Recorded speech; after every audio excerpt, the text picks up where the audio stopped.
Dhe ajo që ishte më absurde nga të gjitha, ishte Edi Rama, përballë socialistëve, duke u tallur me këtë çift, me këtë nënë dhe me këtë djalë, me këtë familje, duke bërë dhe skena bullizuese ndaj aftësisë veçantë, dhe mbi të gjitha tha gjëra absurde, që ja e përdorën këta, tha, si që përdor Hamasi fëmijët, ke për ato teoritë të çufave, ndërkohë dhe e braktisën, e përdorën dhe e braktisën. 160.000 euro i dhuruan shqiptarët, asaj familje, edhe si një mesazh për gjithë të tjerët.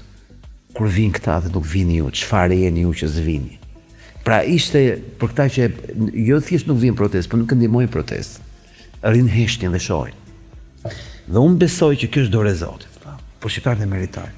Mënyra se si jemi bekuar në këtë protestë, unë sot do shpjegoj përveç kallëzimit edhe prova dhe fakte për gjithë njerëzit që na ndjekin, që të mos kenë asnjë dyshim, duke parë ndonjë media të ndyrë të qeverisë që thotë ja, u braktis protesta, dështoj protesta, s'vin më njerëz, është gënjeshtra më e madhe në botë. Unë sot do të shpjegoj që kur nuk mund të ketë protestë më të madhe se kaq në fund korrikut, mes korrikut, dhe do shpjegoj sot me statistika se si ju kanë gënjur çdo ditë të gjithë ata që thonë që ja, nuk ka njerëz. Është e kundërta, po do të shpjegoj sot.